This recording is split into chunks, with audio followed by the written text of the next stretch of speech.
Okay, we're back again on the perfect and the universe and a perfect planet and a perfect everything, because God is not a destroyer. He's a creator. And there's been a lot of destroyers on the planet and a lot of destruction and a lot of killing and death and murdering and raping and robbing and killing and devil and heaven and Lucifer. Well, God created all that, and it all passed by our brain, and it's in there. Whatever was exposed to our brain is in there. If we taste, touch, or feel, or have thoughts coming from God to perform and do what we do, everything is automatic.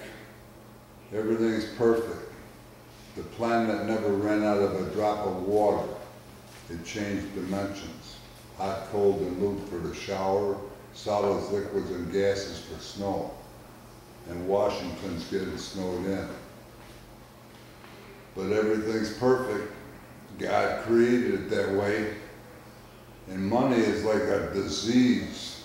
It's like honey. It's like poison.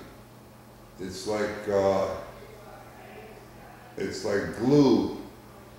And before anybody can do anything for anybody, they got to pass some money between them. And that was created by God to have interchange from the consumers to the dealers dealing out the food and other merchandise, dry goods.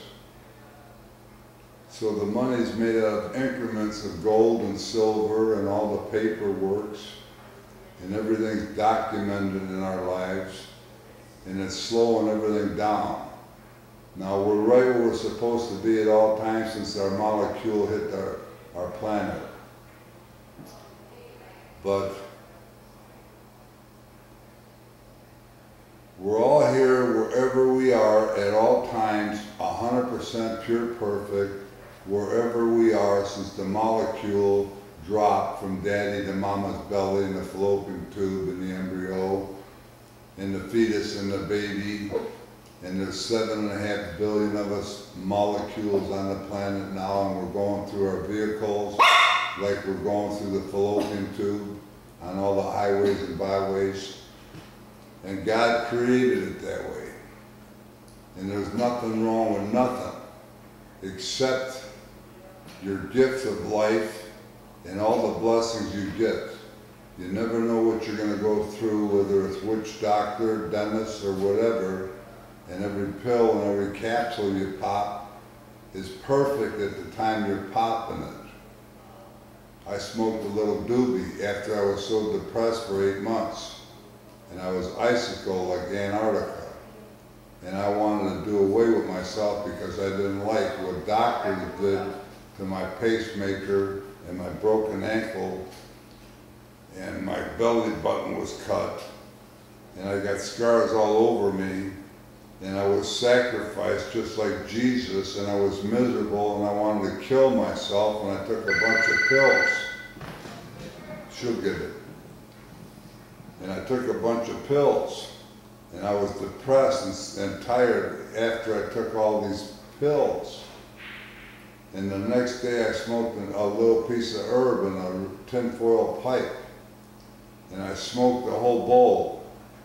And then I woke up to the perfect life. It wasn't the doobie, it wasn't the smoke. It was waking up to a perfect life. And that's what I'm doing to you all. Waking you up. I saw the light. I saw the light. No more darkness, no more light. Now I'm so thankful, no sorrow inside. Praise the Lord. I saw the light. And I woke up. I'm a chosen molecule, like everybody else is on the planet. I got dropped off in Chicago by a mother's name. Her maiden name was Chikaro with an R instead of a G for Chicago. And she dropped me off at Chicago, and I got nurtured. My mother and father didn't beat on each other. We were nurtured with the food. We lived in a 2,000 frame house that was 100 years old for $2,000, $30 a month. We had potbelly stoves from the railroad guys. The railroad was only a half a mile to the viaduct where the trains went over from where I was raised at 9502 Commercial Avenue in Chicago, Illinois, Cook County. And I got exposed to everything that I was exposed to in my life. And for some reason, and there's a reason for everything that's created, all the drugs are created for a certain purpose. God gave me the thoughts to communicate with all of you at this particular time. And I'll be back.